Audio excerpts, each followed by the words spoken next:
La finale de la Coupe du Monde de rugby s'est tenue cet après-midi à Londres, mettant aux prises l'Australie et la Nouvelle-Zélande. Le rugby, un sport qui déchaîne les passions dans certaines parties du globe, mais qui demeure peu connu en Suisse romande. Damien Papé, bonsoir.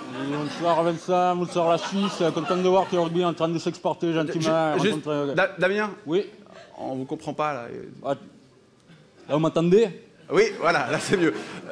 Alors Damien, vous êtes ancien rugbyman et consultant auprès de la RTS. Parlez-nous de ce sport encore un peu exotique pour certains d'entre nous. Le rugby, comment dire, c'est un sport qui se joue à 15 contre 15, avec de la camaraderie, de la passion, de l'envie, de la boue, du contact, des hématomes, du sang, des commotions et des disques disloqués. Alors c'est vrai que c'est un sport qui souffre parfois d'une image un peu violente.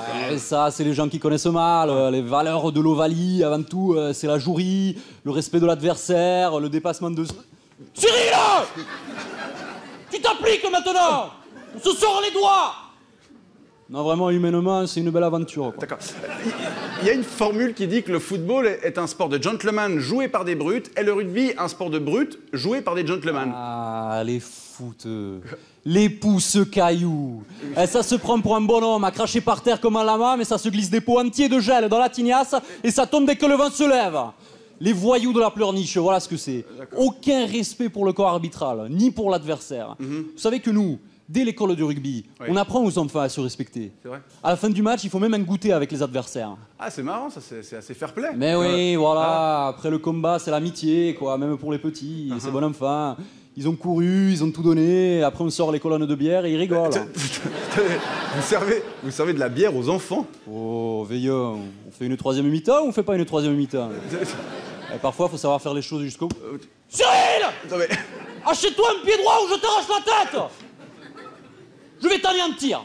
D'accord. Bon, Non, après les matchs, il faut savoir décompresser. Ça. d'accord. Et qu'est-ce que vous pouvez nous dire sur cette finale de Coupe du Monde entre l'Australie et la Nouvelle-Zélande?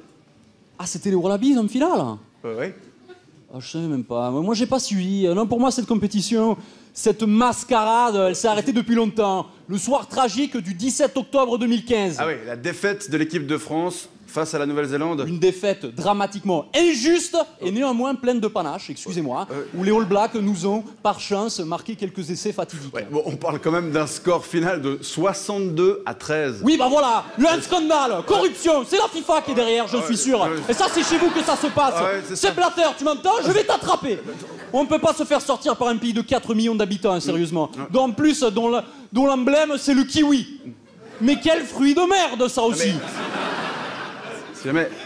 C'est un oiseau, le kiwi. Hein, ah oui, c'est un oiseau. oui.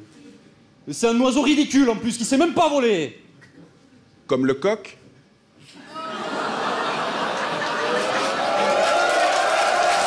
Bien.